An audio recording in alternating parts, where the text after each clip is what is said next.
नमस्कार YouTube channel N universe 22 में आपका स्वागत है। इस वीडियो में हम डिस्कस करेंगे हाई साइड फ्लोट वाल्व क्या होता है और ये कैसे काम करता है।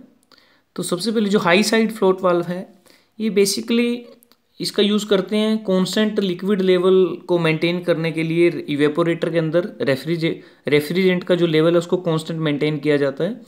लेकिन इसको फर्दर डिस्कस करने से पहले हमें पता हो कि जो हाई साइड फ्लोट वाल्व है और जो लो साइड फ्लोट वाल्व है दोनों में क्या डिफरेंस होता है।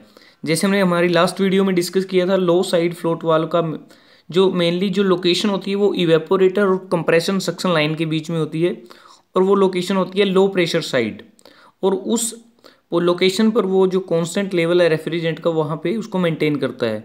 लेकिन जो हाई साइड फ्लोट वाल्व है उसकी लोकेशन लो साइड फ्लोट वाल्व से अलग होती है। इसकी लोकेशन होती है हाई प्रेशर साइड की तरफ। और इसमें क्या होता है कि ये कंडेंसर और इवेपोरेटर के बीच में लगा होता है, कंडेंसर और इवेपोरेटर के बीच में, और ये हाई प्रेशर साइड होती है रेफ्रिजरेशन सिस्टम के अंदर। तो सबसे पहले हम एक डायग्राम से समझ सकते हैं कि इसके अंदर क्या क्या कंपोनेंट्स होते हैं और उसके बाद ये कैसे काम करता है। तो जैसे हम डायग्राम में देख रहे हैं कि ये एक चैम्बर है और यहाँ पे जो लिक्विड रेफ्रिजरेंट है वो कंडेंसर से यहाँ एंटर करेगा। ये फ्लोट बाल है और ये फ्लोट आर्म है और यहाँ पे एग्जिट होगा लिक्विड रेफ्रिजरेंट का इवेपोरेटर के अंदर। और ये नीडल सीट है जहाँ पे नीडल वाल्व इंस्टॉल होता है हमारा। और ये पूरी एक अरेंजमेंट है हाई साइड फ्लोट वाल्व की।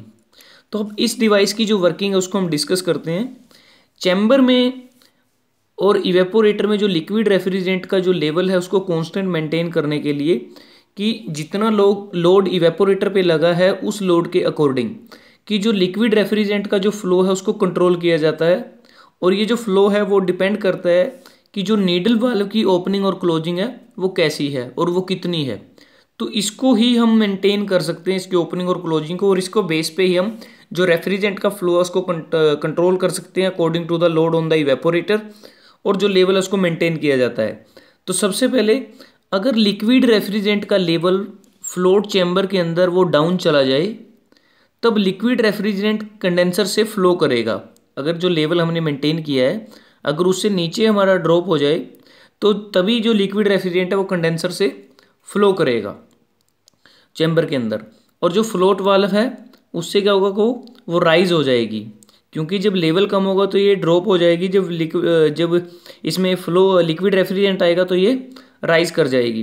तो जिससे क्या होगा कि जो नीडल वाल्व है वो ओपन हो जाएगा, क्योंकि जो फ्लाई बाल है वो एक्चुअली फ्लोट आर्म के साथ कनेक्टेड है और फ्लोट आर्म की मूवमेंट्स के बेस पे इन जो नीडल वाल्व की ओपनिंग और क्लोजिंग होती है। तो जब नीडल वाल्व ओपन होगा उससे क्या होगा कि जो रेफ्रिजरेंट है वो इवेपोरेटर में फ्लो करेगा। लेकिन वेपराइजेशन रेट इवेपोरेटर पर कितना है, क्योंकि जो वेपराइजेशन है रेट है रेफ्रिजरेंट का इवेपोरेटर में वो लोड पे डिपेंड करता है।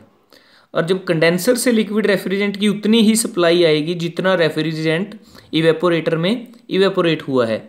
और कह सकते हैं कि जो हाई साइड फ्लोट वाल्व है इवेपोरेटर पर कितना लोड है उसके बेस पर ही फंक्शन करता है। और इस वाल्व को नॉर्मली ड्राई एक्सपेंशन इवेपोरेटर्स में यूज़ किया जाता है। अगर आपको ये वीडियो अच्छा लगा आप इसको लाइक और शेयर कीजिए और एन यूनिवर्स 22 को सब्सक्राइब करना ना भूलें ताकि आपको नई वीडियोस की नोटिफिकेशन टाइमली मिलती रहे। Thanks for watching, have a nice day.